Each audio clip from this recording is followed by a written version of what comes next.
Kalsada pagsalubong ng bagong taon, todo-todo ang mga taga-Tondo, Maynila. Gimik kung gimik ang ilan dahil sa kaliwat kanang street party. At live mula sa Tondo, Maynila, nasa frontline ng balitang yan, si Gio Robles. Gio, saan ka nakikiparty ngayon dyan? Alam mo, Cheryl, basta masayang street party, hindi magpapahuli dyan ang mga taga-Tondo. Gaya sa kalye na ito, dito sa Barangay 81 Zone 7, nakahanda na ang pailaw at may sound system.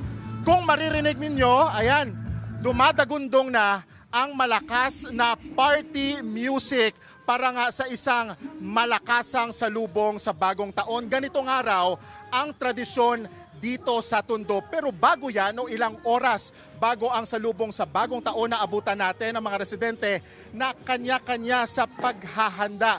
May ilan nga, Cheryl, na busy sa pagluluto para sa kanilang medianoche. May naabutan pa tayo kanina na nagleletsyon ng ulo ng baboy sa kalsada. Bawat kalye, bawat eskinita, bawat looban, bawat bahay, kanya-kanya ng luto ng putahe. At sa mga oras na ito, Cheryl, makakausap natin ang kapitana ng Barangay 81 Zone 7, si Kapitan Josephine Matilia. Kap, magandang gabi. Magandang gabi po. Ready ka na, party ka na ba? Party mode? Yes po. Party po. Ayun. Sige, Kap, dito pa sa Tondo, gaano kasaya ang salubong sa bagong taon? Sa Tondo po, pinagdiriwang naming masaya ang bagong taon. May street party po kami. Regular po yan. Taon-taon. Sinasalubong naming mapayapa at masaya ang bagong taon. Sa ngayon, Kap, medyo abala pa yung lahat sa paghahanda. Pero sayaw-sayaw, ayan.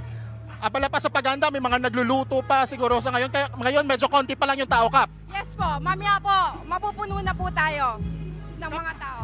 Ano yung dapat asahan natin dito sa part na ito ng Barangay 81?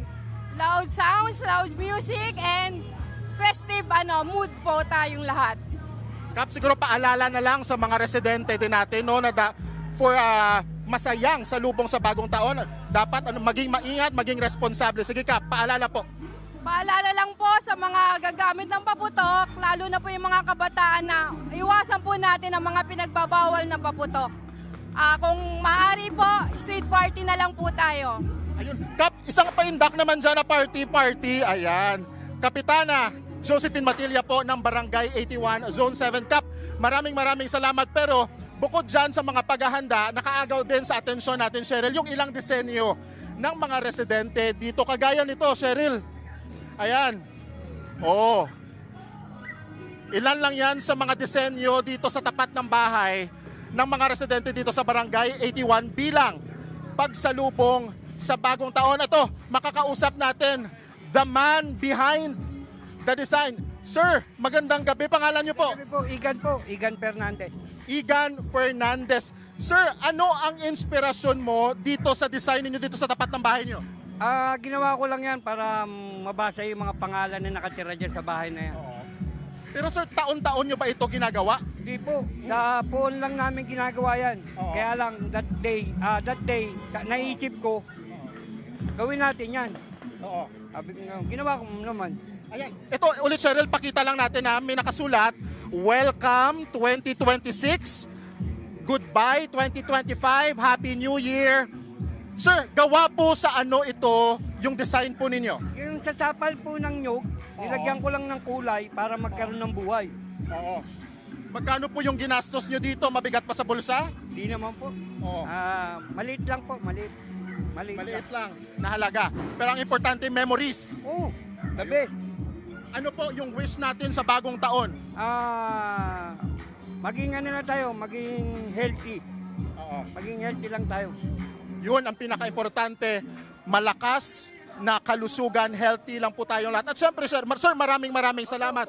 At syempre, Cheryl, bukod sa mga paghahanda dito sa Tondo, syempre dapat part na ng tradisyon natin na dapat bago ang damit, nakaligo na. Syempre, kumpleto din dapat new look sa bagong taon. Ito, naabutan natin dito. may naggugupit pa, sir. Magandang gabi. Pangalan niyo po? Carlo James Larin po. Carlo James Clarin. Anong oras ka nagsimula manggupit dito, sir? Mga 10 a.m. po. 10 a.m. po. 10 a.m. 10 a.m. Pang ilang customer mo na to? Anong oras na eh? Nasa ano na rin po, mahigit na rin 30 na rin po. 30 customers on. Mga nakamagkano ka na? Siguro nasa 3.5 po. K po. 3,500 pesos mula 10 a.m. kanina. So anong kwento ng mga customer niyo dito, sir? Bakit sila naghumahabol na ngayon pagpagupit? Siyempre, sir, ano po, nagugustuhan po nila yung mga gupit ko. Posible naman po na, siyempre, ano natin to na kapag nagustuhan ng customer, babalik po yan. Maraming salamat, Sir James. Siyempre, ito, last na lang, sir. Pangalan na lang po. Jasper po. Sir, bakit niyo naisipan ngayon magpagupit, naghahabol? Yes, sir. Ano ang inspiration natin sa new look natin para sa 2026? Guwapo. Guwapo lang. Guwapo para presko lang sa pagsalubong sa bagong taon. Alright, maraming salamat. Ngayon, Cheryl, ito pa lang yun, naghahanda pa lang, pero mamaya ito todo pa ng mga taga-Tondo ang street party nila ilang oras bago ang salubong sa bagong taon. Balik muna sa'yo, Cheryl. Happy New Year. Gio, anong tawag doon sa haircut na yun?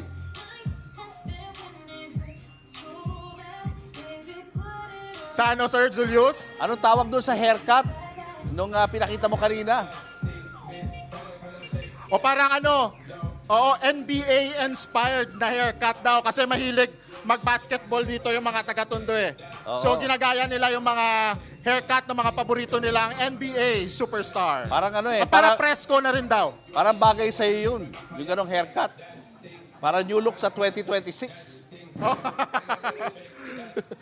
Thank you, Yes, Gio. new look sa 2026. Ito, party Sige, ano meron?